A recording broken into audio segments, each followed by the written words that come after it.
So the list on the back of your periodic table, in the back of your book, is a list of ions. Now we know they're ions because they each have these charges. However, these are different than the ions we've been talking about that come straight from the periodic table.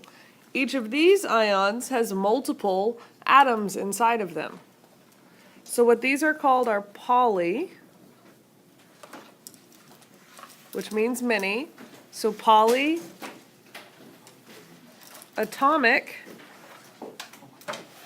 so many atom ions. These are polyatomic ions, meaning that each one of these ions has many atoms that make up the ion. If you notice, most of these have a negative charge. However, there are two that have positive charges, and I want you to highlight those now. Ammonium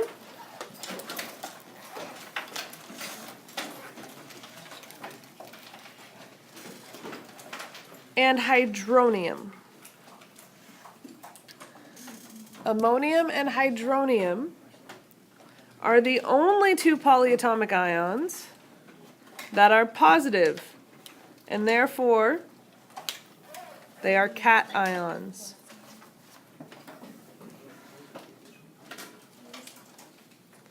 Ammonium and hydronium.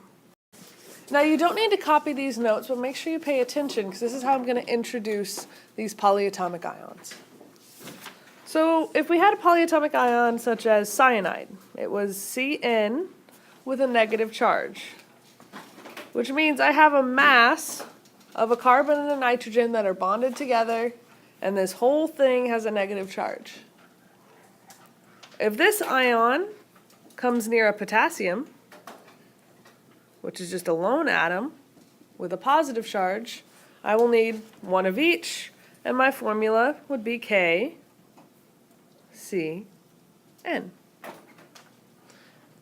Now, if my cyanide, Cn, the negative, comes by a calcium atom, which is positive,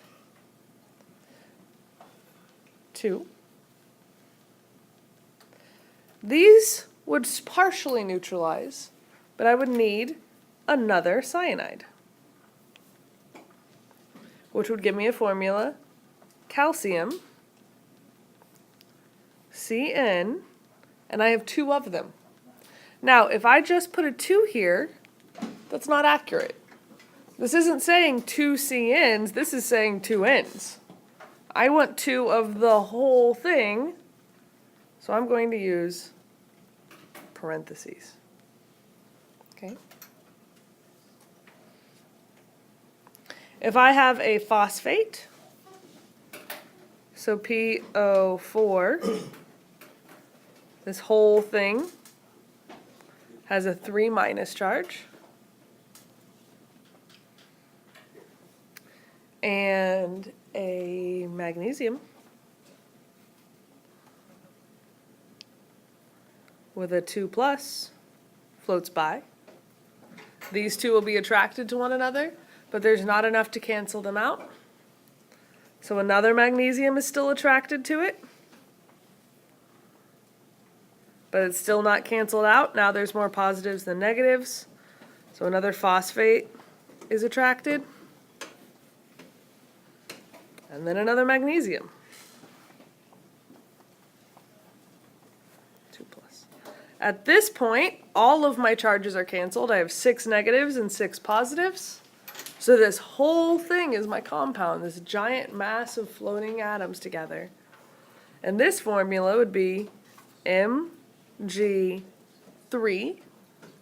because I have 3 magnesiums,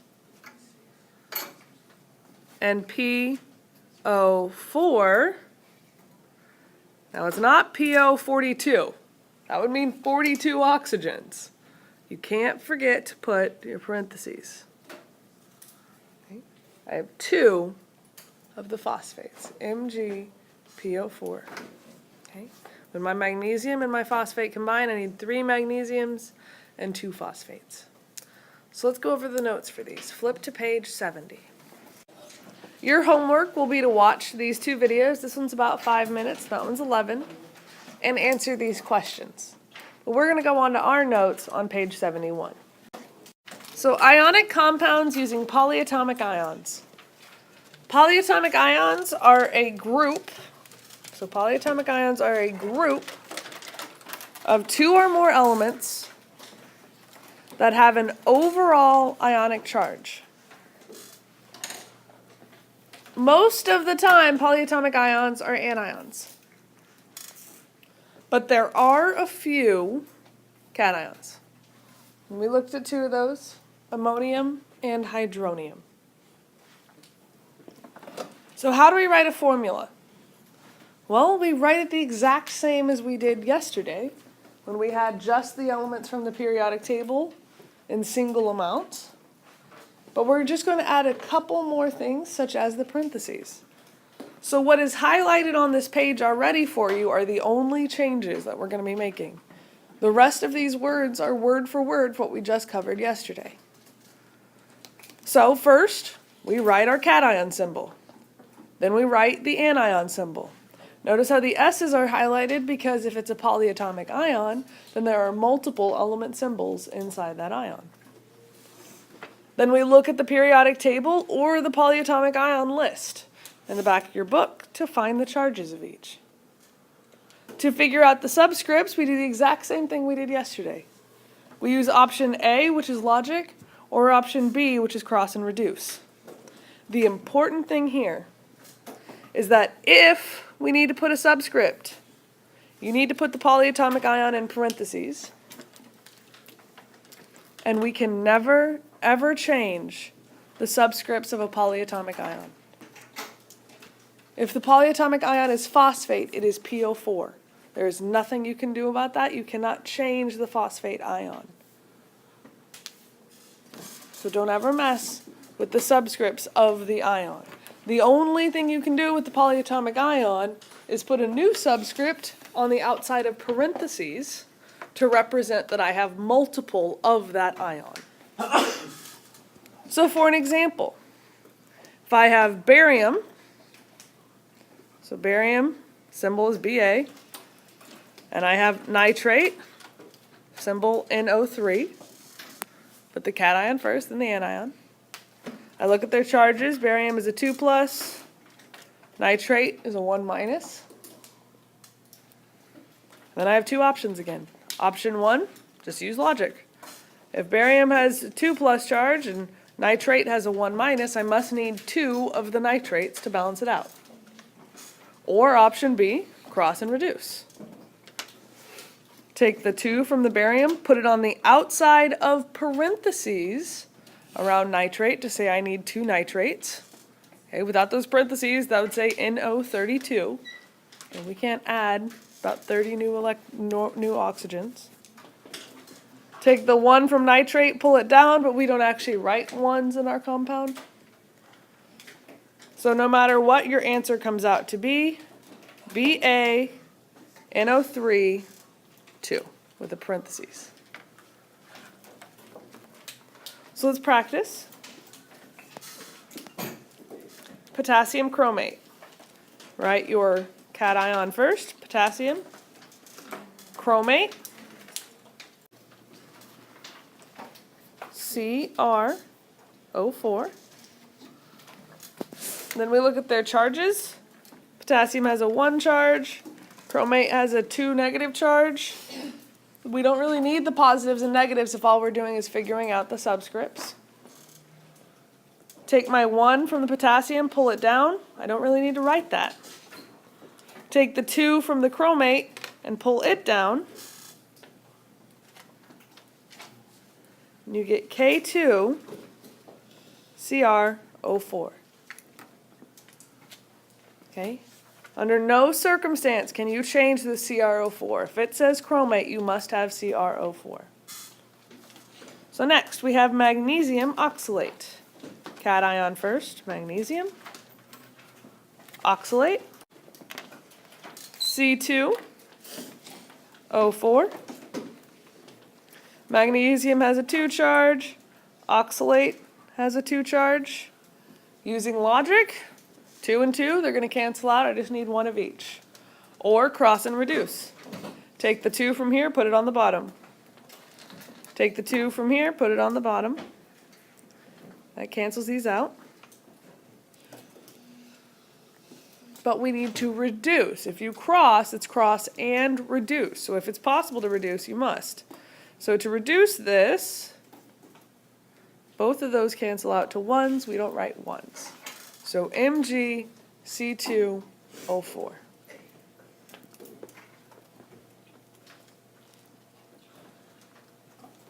And I'll do one more. Strontium phosphate. Cation first, strontium. Phosphate, PO4. Strontium has a 2 charge. Phosphate has a 3 charge. By logic, I will need 3 of these and 2 of these, or cross and reduce. Take the 3 from up there, put it down here. Take the 2 from up here, put it down there. That gets rid of the charge numbers. And we get SR3, PO4, 2. Now what is wrong here? I need parentheses. So we have strontium and phosphate. So now, if I want to name them, it's just as easy as yesterday, if not easier. Because you don't need to change anything to "ide" if it's a polyatomic ion. You don't change the name of the polyatomic ion at all. So all you do is you write the name of the cation, then you write the name of the anion. Okay? It doesn't matter if it's monatomic or polyatomic for the cation. It's going to always just be whatever it is. And for the anion, like yesterday, if it's monatomic, so if it's one atom, so something that only comes from the periodic table, one atom from the periodic table, then we need to change it to "I", just like yesterday. If it's polyatomic, you don't have to change anything at all. So if I have barium and I have nitrate, the name is barium nitrate. So I'll do a couple of these practice ones with you. If I have sodium for the cation, I always just write whatever it is, so sodium. Then we just need to look up what HCO3 is. Hydrogen, carbonate.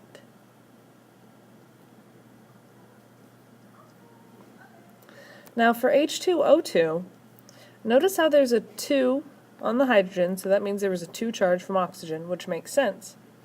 But there's also a 2 on the oxygen. Well, we know that hydrogen only has a positive 1 charge. So the only way that this 2 is here is because this is actually a polyatomic that you're going to have to keep an eye out for. It's the polyatomic peroxide, which is O2 with the negative 2 charge. So the name of this molecule then is hydrogen peroxide, which you may have seen if you've ever had an open cut and had it poured on there, the bubbly stuff. It's also bad for you if you drink it. In fact, you'd die if you drink it, which is the basis for the joke. 2 guys walk into a bar. The first guy says, "I'll have an H2O." The second guy says, "I'll have an H2O too."